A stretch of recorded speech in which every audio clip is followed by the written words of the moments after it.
1 week, 50 game demos. I picked 5 of them. It took me 2 weeks to get through all of them anyway. Welcome back to this shit.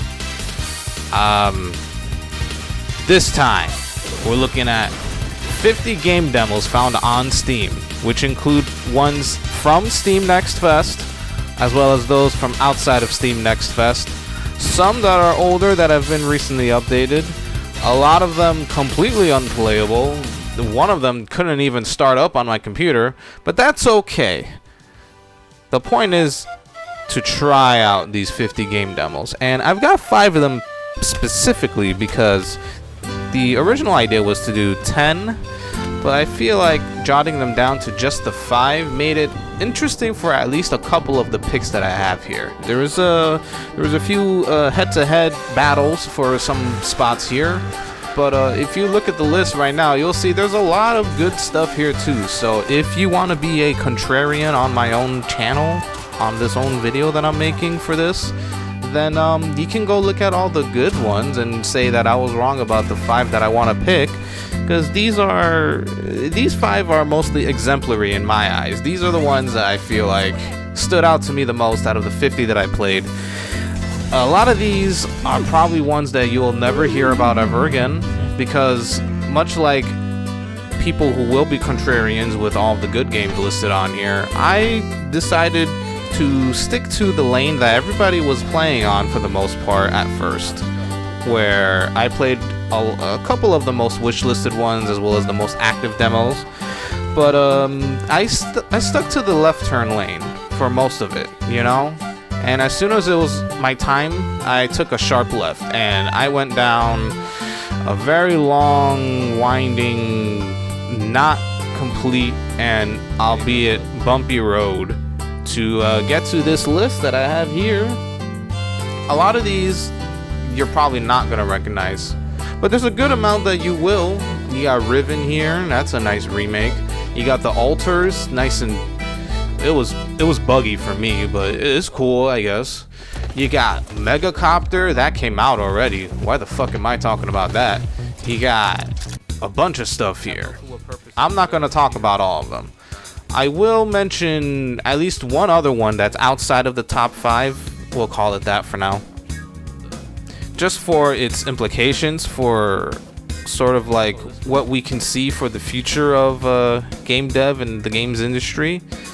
But anyway, moving on from that, let's get into top 5 Steam demos, because that is not indicative of a good game yet, because it's just a demo. It's a vertical slice, and some people did not heed my advice from the video I saw, and it's obvious that only 16 people watched it. It's pretty obvious now after playing a lot of these demos. Let's go!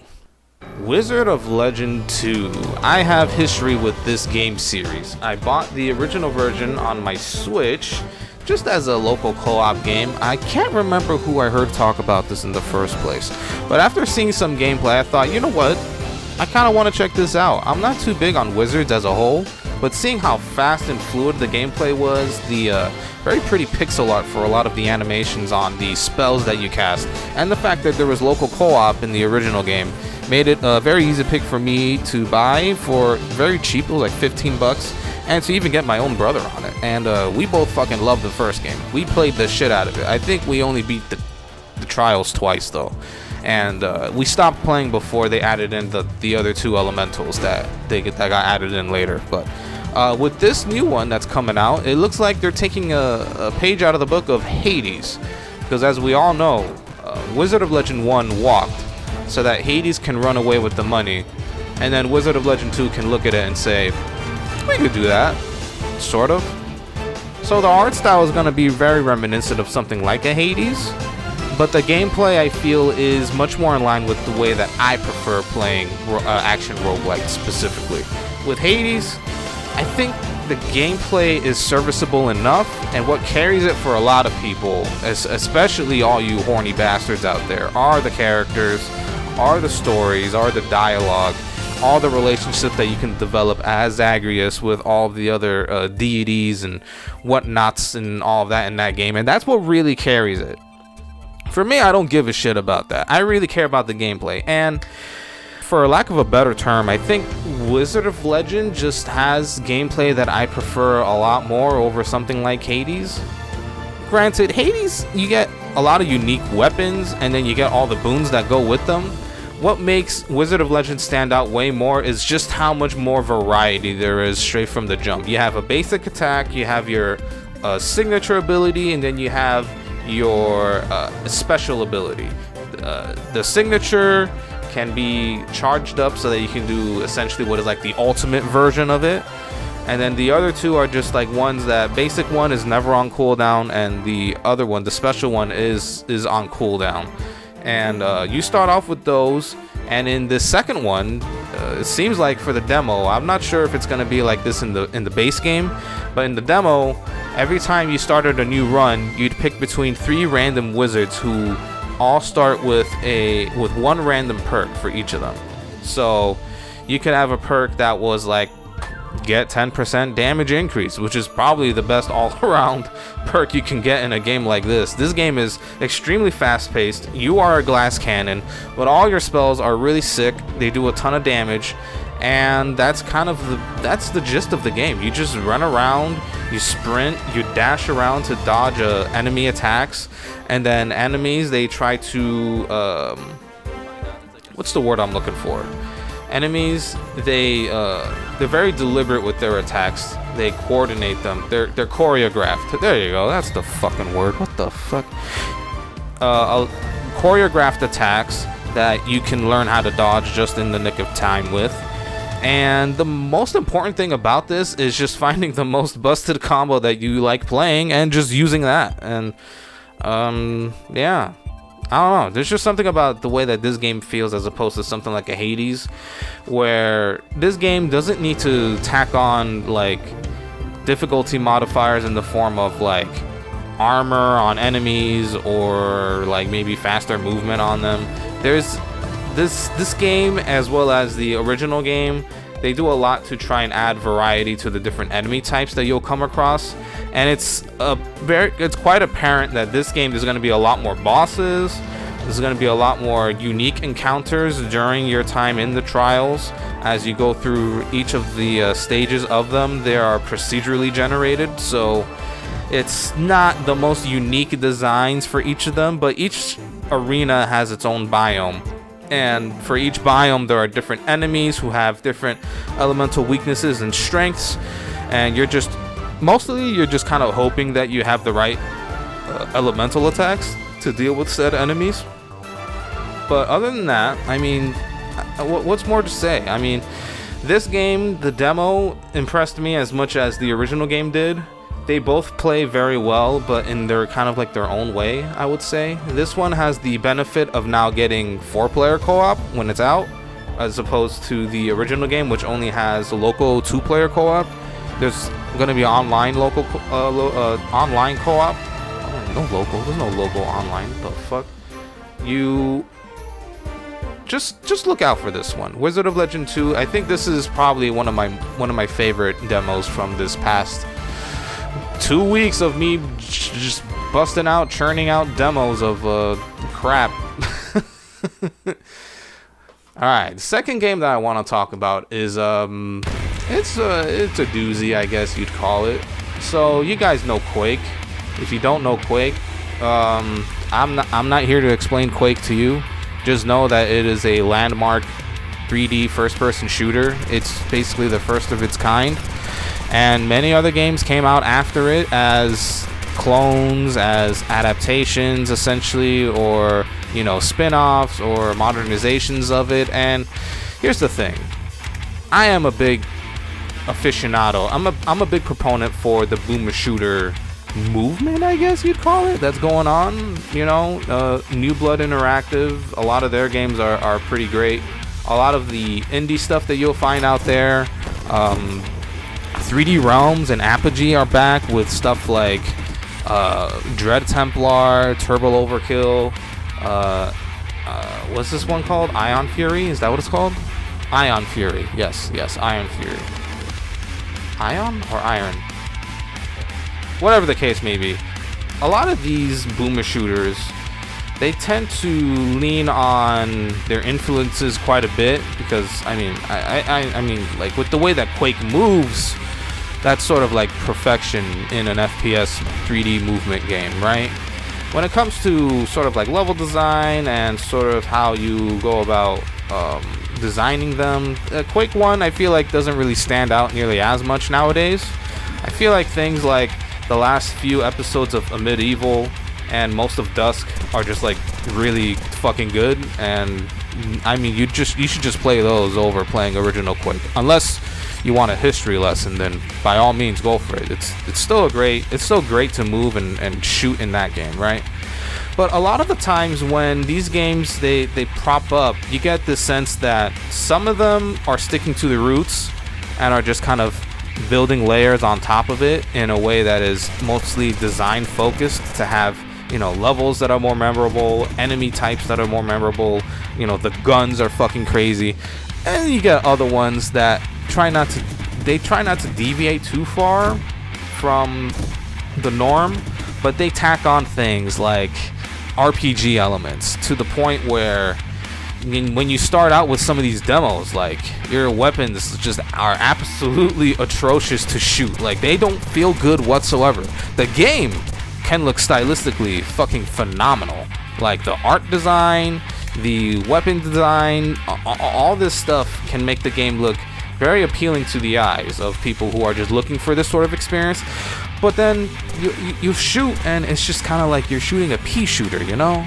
You know what I'm talking about? Like Forgive Me Father, Project Warlock. There was a couple of demos I played that were kind of like that too, that I feel like they don't need to get name dropped here. You saw the list at the start of the top of the video. So, but this one, Morn, it's pretty much just Quake. Like, there's not much else to it. It doesn't try to do anything unique or fancy like a Dusk or in a Medieval. It kind of just sticks by the playbook, and it just does it in a very solid way. It doesn't stand out too much either stylistically or art-wise, but I'd say it's appealing enough to people who might be fans of this genre to go have a look, you know, check a look at it, because dude, this game is just very smooth. Like, I thought maybe the game would kind of be a little stiff, kind of like how Quake can be if you're not bunny hopping all over the place. But even if you're not bunny hopping everywhere, Morn, the demo, kind of just felt really good to kind of move around and shoot things in. I especially like that a lot of the weapons have alt fires. They're your very standard 3D first-person shooter weapons, like a chain gun, a shotgun, a pistol, double-barreled RPG, you know, whatever, the fucking Tesla gun. I don't know what they usually call those, lightning guns, you know? Like, it's got all of your staples that you would want from a boomer shooter, but most of them tend to have their own alt fires, which I'd say for the most part the alt fires were different enough from the normal fire type that you could switch between the two depending on the situation, you know? And I appreciate that this didn't throw so much shotgun ammo at you. I feel like in most cases, we know, everybody who plays these games know that, like, you gotta land the shotgun. You gotta make sure you implement the shotgun correctly and that it feels as best as it can be. It has to be like top 2 guns in the game, you know? It has to share the top 2 spots with like whatever unique gun the game tends to have, or just, you know, just something that just stands out. You know, for a Medieval, it's the ice mace, which is, well, the ice mace is kind of like a shotgun, but the other one is the RPG in that game, the planet thrower rod thing, staff. But with this game, it sticks by the playbook. It's very straightforward. There's nothing fancy about it, but it plays real solid. It's real fun to play. It's real fast. Damage is pretty high even on normal difficulty. So if you're looking for a decent enough challenge, but not something that's gonna kind of make you on edge by picking a hard difficulty, you can just go normal difficulty on the Morn demo, and you'll have a good time. You'll have a real good time. Trust me. It's real solid, and I don't think I'm not even sure enough people are looking at this. People that you would assume to be keeping up with boomer shooters are kind of busy with other stuff. I mean, admittedly so. Like I've been on a Fallen Aces hype train recently, but you know, this demo that I tried out, I mean, this stood out amongst everything else here. You know, there's so many things that were just like unique ideas, but just the execution on the demos themselves just make them feel more like alphas. You know what I'm saying? They feel more like alphas than they do like playable demos of like a vertical slice of a game. Like this demo will show you XYZ of the game, and that's the game for the most part. We'll just add on top of it in the main game. You know, the demo is just kind of like the basis for what you'd expect. Some of these are just incomplete. Morn feels like it's an easy grab bag. This game can come out, be priced at $10. You should get everybody who's into boomer shooters to buy it, because it's just a solid game. It's solid. And also, there's no cheap like enemy spawns or whatever like in the original Quake. So if you don't like that stuff like me, and if you don't like the way that original Quake is designed anyway, check this out. This is good. It's fun. It's good. And it's fun. Bam! 2 down, 3 to go. The next one I want to talk about. We talk about a Ranger, a role puzzling adventure. Now, I'm not a puzzle guy, generally speaking. Like strictly puzzle games, if they're there like a channel showing a rerun of like one of my favorite movies, I'll play it. You know, they're pretty fun. But if the focus is on puzzles, like, not interested. This demo, I think it sold me on its premise. I'd say so. I really like the puzzle aspect of this. I like shifting tiles around everything, and how like depending on where you are, you can like loop back around to the opposite side of whatever roll or column you're walking on. So your character is like this, I guess, like I don't know if you're like a shut-in or you're just like depressed. You're like an adolescent. No, probably not adolescent either. You're probably like in your mid-20s, and you're like some sort of depressed person who wants to get out of the town that they were adopted into by this old lady. And the thing is that whenever you move, everything else that is, depending on if you're moving on the X or Y axis, everything in that axis that you're currently moving in will shift towards the direction that you're walking towards. So if you're on like a 4x4 grid, and you're like on the top of the second row, the top of the second column, 4x4 grid, you're at the top spot on the second column, right? You count over the second column. If you push to move down, objects that are in that column will move down one space with you. You get me? So when you're trying to move things in the environment that may or may not get affected by you, it kind of gives the effect that like your character is like pushing them in real time, you know? Like if there is like a vase in front of you and your character is behind it and you move like up, it'll look like your character is pushing it up along with it. And the game plays into that aspect in very interesting ways that I wasn't expecting. There might be a lot of looping back around with like the rows and columns that you move along, right? There's a lot of looping back around to the other end of a column or a row.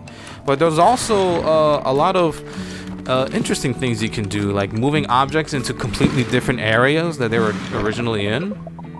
Like going into a house with an object from outside as possible, which that opens up a lot of puzzle opportunities that I was not expecting when I first started playing this. And then there are objects in the area that are affected by this thing called the static. Essentially, it's self-explanatory. They're static. These objects, they can't be moved by you, and neither can you affect like you can't go across the other side. You can't loop back around when those static items are like at the edge of a row or a column. So those play into a lot of the puzzle solving that happens in the demo. And then at the end of the demo, there's a boss that also plays into that idea, where the whole point of the boss is you have to loop a static enemy that creates a trail for itself whenever you move the head of it. And what you want is the head to collide with the tail. That's the whole point of the boss. Like, that's how you beat the boss. And you have to do that a couple of times. And then that's where the demo ends. But my interest, it begins there, and it's peaked there rather, because I wasn't expecting to be as invested as I was into solving these puzzles. It's like the whole damn exploration of it is a brain teaser, you know? With Animal Well, there are specific rooms that are designed to have a certain type of puzzle to solve there, or a certain thing like a hidden object to look for that you have to interact with a certain way, or you need a specific item in your inventory to do something in a specific room, you know? And rooms are designed in that way. This game, it's like, though rooms are designed in that way, they don't feel like rooms because they're part of the main overworld that you're walking into. So even as you're just normally traversing through the whole world, there's like a puzzle element to it, to like getting around everything. And it feels more cohesive in that way. It feels like if this can be executed well enough, and if the story itself can maybe pick up on a lot of its emotional cues that it's trying to set up, at least from the demo, I can see this standing out for a lot of people. I can see this getting a cult following, especially because of the art style. The art style is like, it's very nice to look at. It's a very nice game to look at. The characters are like pseudo chibi. They're like really small looking, and the boss that you fight is like surprisingly creepy in comparison to everything else that you've come across thus far in the game already. And it's not too what's the word I'm looking for? It doesn't feel like it's trying to be preachy, you know? It's just trying to be fun first and foremost, and that goes along with the dialogue. This is I guess this game is being developed by some sort of, I guess, like a indie dev super group, right? You have I think it's the designer of Braid, like the designer of Braid, the artist of some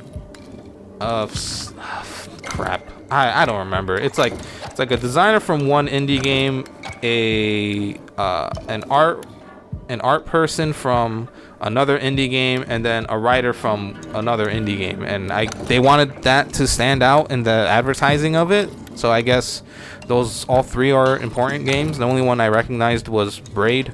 If you guys know what I'm talking about, you guys can tell me to play those games. Otherwise, yeah, this is a good game. Surprised by it, especially by the just the overall premise of it, as well as the execution, at least so far, on the puzzle aspect of it. Man, I gotta keep holding in a burp, dude. It's crazy. Next game, Demon School. This was basically my tactics pick for this entire thing. I played Tactical Breach Wizards. I played Metal Slug Tactics. I would say Demon School is the one that stands out to me in that, like, it's very fast-paced. It's very fast-paced, and it's got styling that I'm a bigger fan of than the other two games that I've played at this point. Tactical Breach Wizards is... It's like very, I guess, like clever, humorous, sarcastic with its writing. And then Metal Slug Tactics is just Metal Slug, but Tactics. Let me be fair here. Like, I tried to get into the demo for Tactics, Metal Slug Tactics. There's just I just wasn't picking up on the cues that the game was giving me with how the tactics were working out there, and I fell off it real hard. I played through Tactical Breach Wizards, and that was good, but I think the game that I am more personally inclined with in terms of my tastes is Demon School. This game, it's like if you looked at the general overworld gameplay of like old school Persona 1 and Persona 2, but the combat is also in that perspective. Like, you don't go around first person dungeon crawling in this. You're walking in these like larger areas for exploration, and then you go up to a certain person and they'll usually have like a next story mission, I guess you can call, and it's generally speaking, it's usually a combat encounter. And combat encounters take place on like a giant grid, which is they are square tiles on like a pretty wide grid. I don't know how big the grid was, but whenever that happens, demons or gangsters spawn, and the whole point is that you have to defeat a certain number of them in the encounter to then get one of your characters on the tile board to get to the portal opening on the opposite side of the grid to seal the portal. And that's how you complete each combat encounter.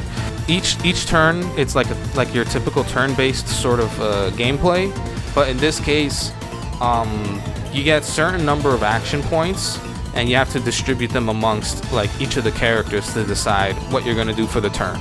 And whenever you do something with a character, the game will show the consequence of you doing that action before actually executing it. You don't execute all of your actions that you're going to do for your turn until after you've decided on all of your actions and end your turn.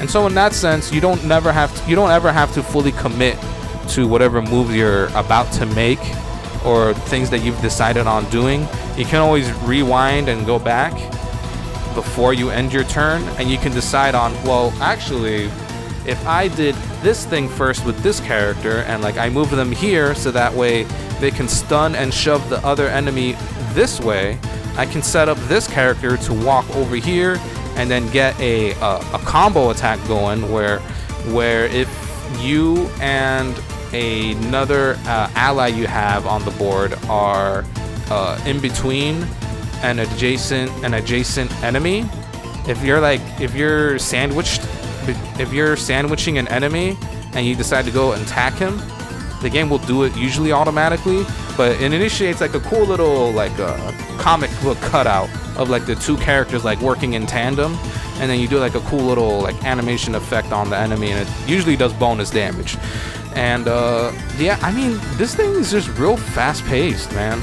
Like, characters have pretty low health. Like, you can only take a total of 4 damage in a fight unless you have your healer with you, and in which case, you know, usually they only heal one health every time they heal somebody.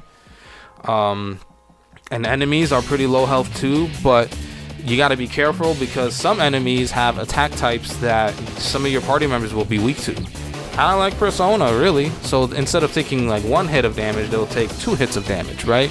So then if they take 2 of those attacks in 1 turn, that guy's out of the battle. They're fucking dead for the battle, right? And so it creates this interesting tension that I really like, where you can take out people real quick, but if you position yourself incorrectly, they can take you out quick. The game has this cool system where if you complete a combat encounter in a certain amount of turns, your score for that encounter will go up, and it's sort of like graded like a school-based system between C, B, and A. So if you complete the combat encounter before a certain threshold of turns, you'll get an A grade, and that'll give you 3 credit points. And it seems like they're doing this system with these credit points where they'll let you unlock passive skills that you can distribute amongst your party members. I'm not sure how exactly it's going to work in the full game. I'm getting the impression the game's only going to be like a total of, what is it, like 9 weeks of like in-game time, which is basically like 9 major bosses. The demo ends with the major boss, and I think the mechanic for that one was pretty cool. It was like very active. It was a surprisingly active boss battle, you know, like where I would usually expect the sort of thing that you'd get from Persona, where it's like every once in a while the boss will do a certain thing, and then you gotta either like guard the whole time, or you need to hit the boss with a specific thing or in a specific position of the boss, so that way you can like exploit something, and then that, you know, and then that causes like a chain reaction to, you know, such and such things. It wasn't like that. I had to move around the board a bunch, and then the boss would try and like the boss was this giant skeleton thing, and it would try to like poke its finger on specific tiles your characters were on. And when that finger would come down on the next turn, when it was your turn again, you can knock your character into the finger, and that would do essentially like stagger damage to the boss, and then that would expose their weak point so that you can then actually land a hit on the boss. And you had to do that a couple of times, all the while the boss is like spawning more enemies too. And this is one of those times where I have to mention this. I really hate. I don't know. Hello.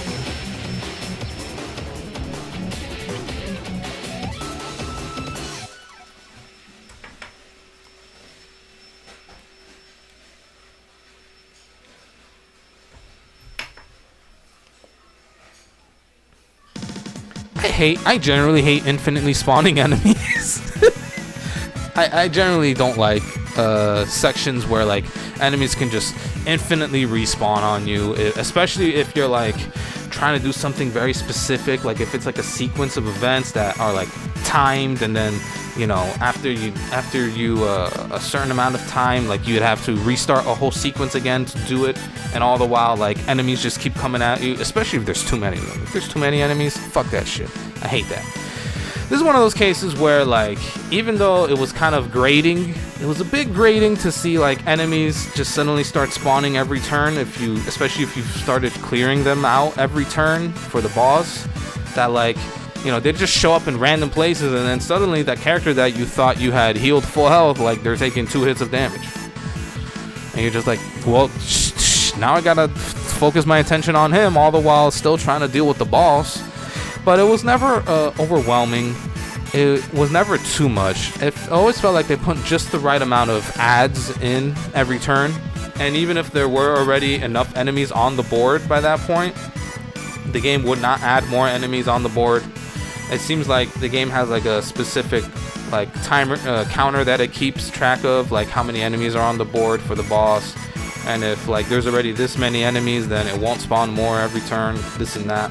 And, you know, the boss is very dynamic in that way, because he can do things like he can attack full rows of spaces that you could be standing on. And if you're standing on it, I can only imagine that you'd probably just fucking die.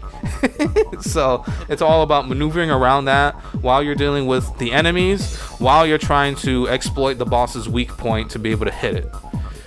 And to me, like, when I fought that boss, I was like, I'm sold on this game. I had this wish listed prior, and then we didn't hear anything about it for like over a year and a half.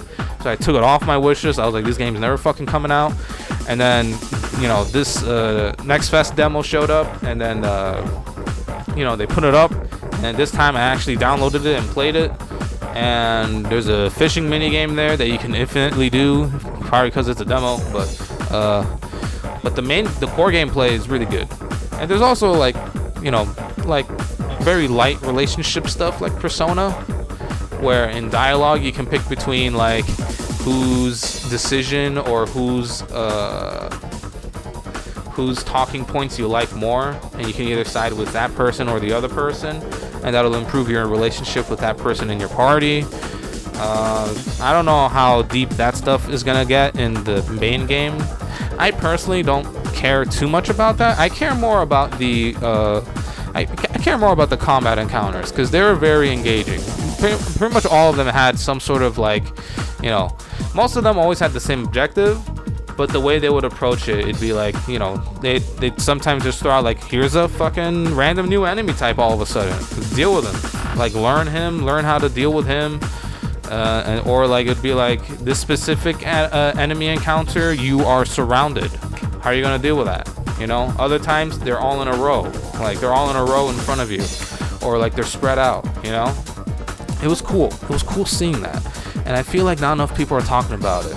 maybe it's because like the last time there was a demo, like it was only up for a limited time and people played it then, and maybe they got their impressions for the game already back then. But for me, this was a nice surprise. This was a nice surprise. It's got the Persona vibes, but it's tactics, but it's not slow tactics, and it's not tactics that's like too complicated or a little too obtuse or open-ended to understand. It's straightforward, it's fast, and it makes you think. It makes you think about what you're supposed to do next. Like, what should you be doing next? You know?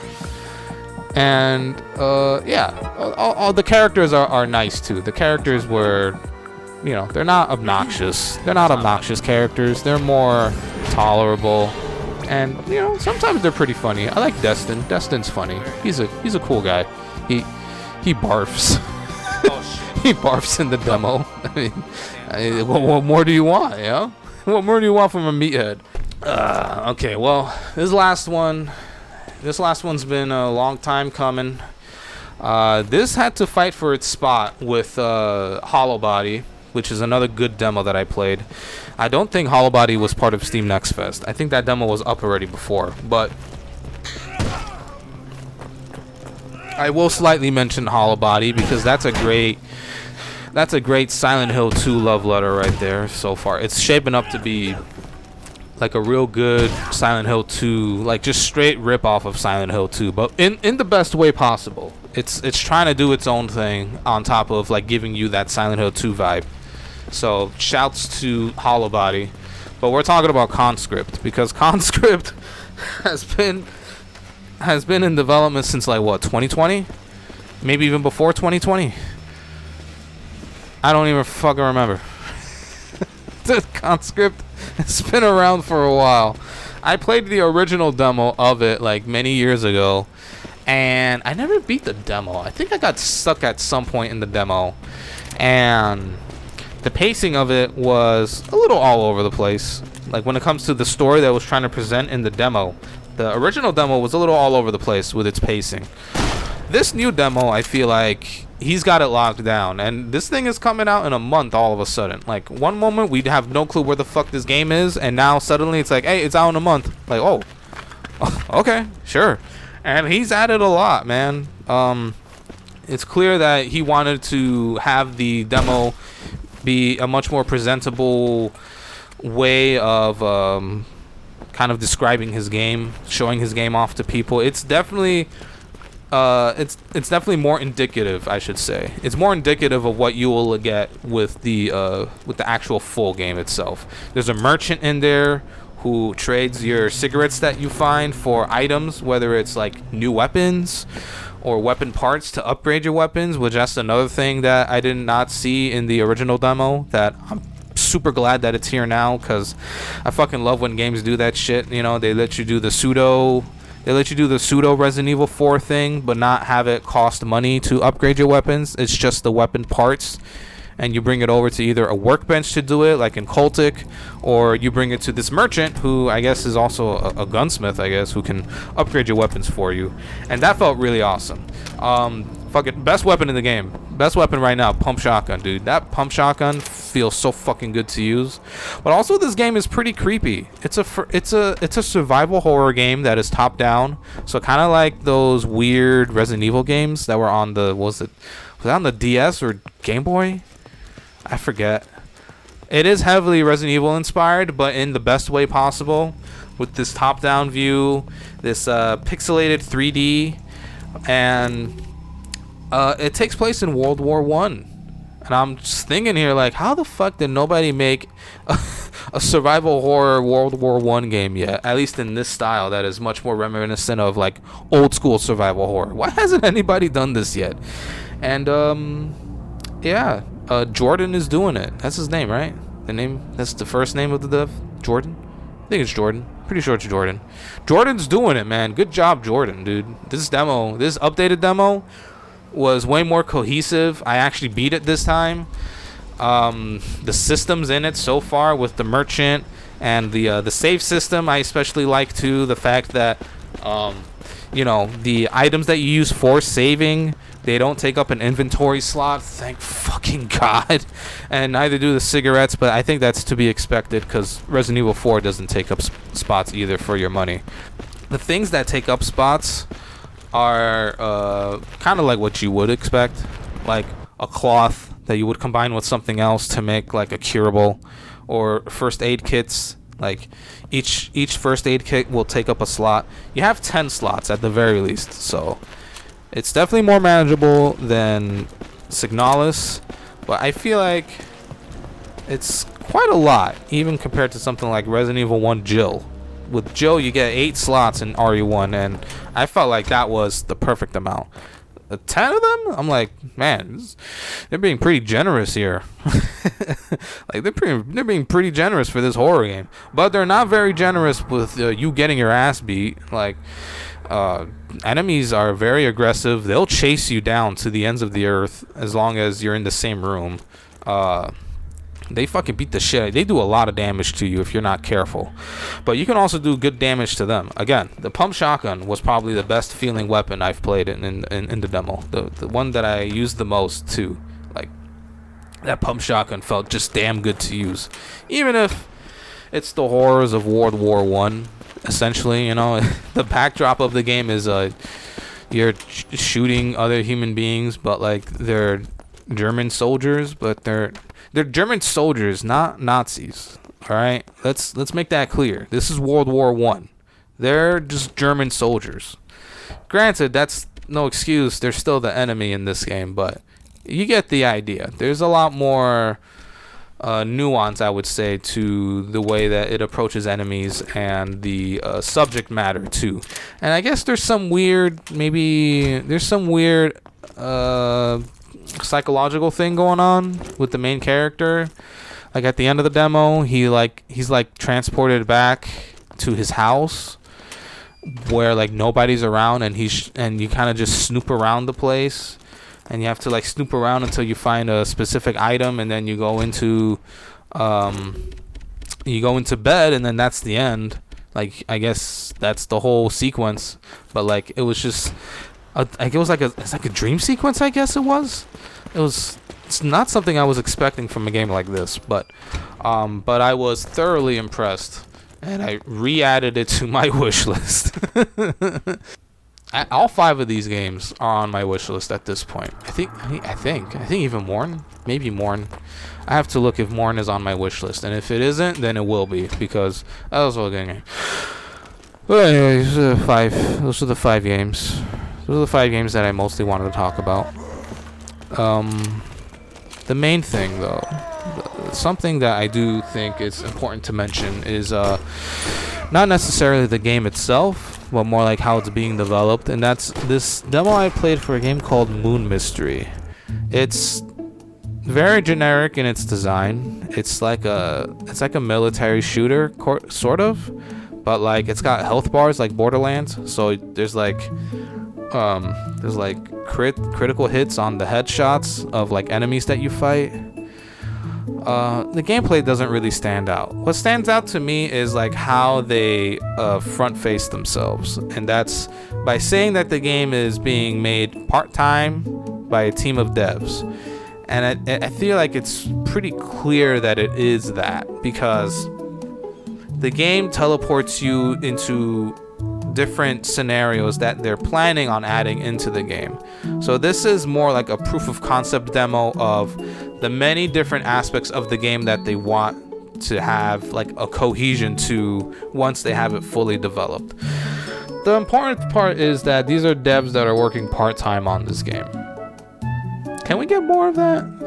Can we get more of that to just like, it's not necessarily to the benefit of a consumer, right? I think it's more a benefit to the creators themselves. Let them have the time that they need to take to make the game. People are now going on record as to saying that Silksong might be a scam. And to that I say, Hollow Knight 1 made a shitload of money, and if it was kickstarted, please bring that up. I'm not sure if it actually was kickstarted or not. I just bumped my nose on them. I almost blacked out on my own mic. Not really blacked out, but I booped the mic with my nose. But yeah, but like people are now coming into the suspicion that maybe Hollow Knight Silksong is a scam and that they're running away with the money. But like, how much money did they make off of the original Hollow Knight? Where do they live? What's the size of the team? How long did it take for them to make that game? Right? We hear that they made that game in 2 years on 12-hour shifts, like almost daily, right?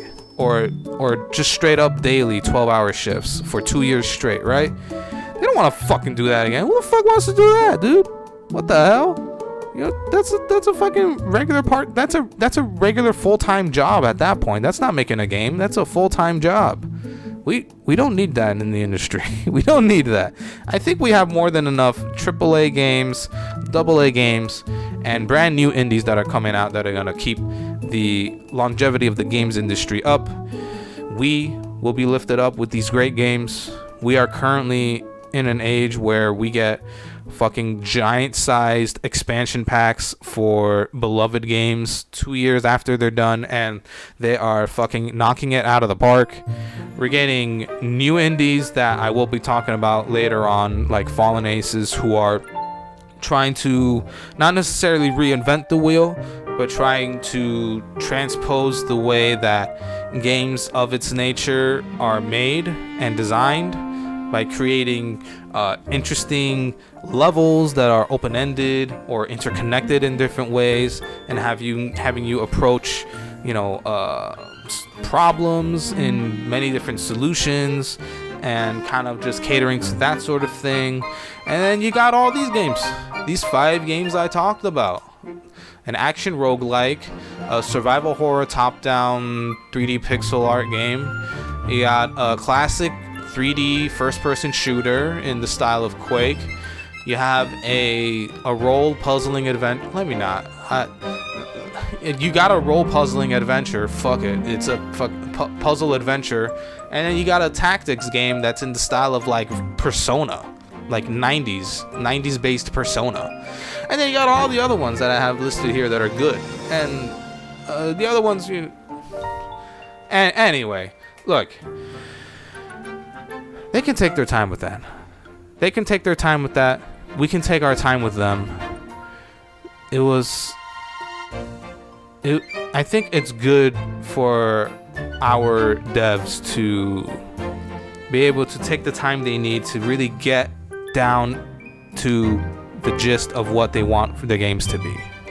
I think it's important to keep the stuff that you need to be baking in the oven, or else when you take it out, it can be real soggy. You can get stuck on the pan, and then you'll have missed a lot of the features that you were planning on putting in there, but you were running over time for some reason, or you were just in a rush, or you're overworked, you're burnt out, and so you didn't pay attention to the internal temperature of whatever it is you're baking, or the preheating temperature that the oven was set to, Let's not do that anymore. So, even though Moon Mystery was not a great demo, it probably wasn't even a good demo. That submarine section in that was atrocious. I think this is important, and I hope these guys, they keep going with this game and maybe find an actual, like a full creative vision for the game, so that they can create... I want them to create a more cohesive demo. That's what I want. I think it's good that they have like prototyped different scenarios and sequences to kind of give an idea of like, this is what we want the scope of the game to be. But I think it's more important to narrow down what it is that you can do with the team that you have, working part-time, probably not making any money off of the development of this, probably sustaining themselves with whatever job that they have currently, whether they're happy or not at those jobs. Anyway, that is to say, those are 50 game demos in 1 week. I played for 2 weeks to pick 5 of them to talk about. and one extra one before. That's mostly for the games industry. Mostly, it's important for the devs to take care of themselves. It's less important for us to harass the devs, and more important for them to take care of themselves and to do what they want to do creatively. And you know what? These 5 games, they feel like just that. They feel like games that are going to take their time to be made, and the devs that are making them probably love their games just as much as hopefully we will too. Oh, might. Ugh.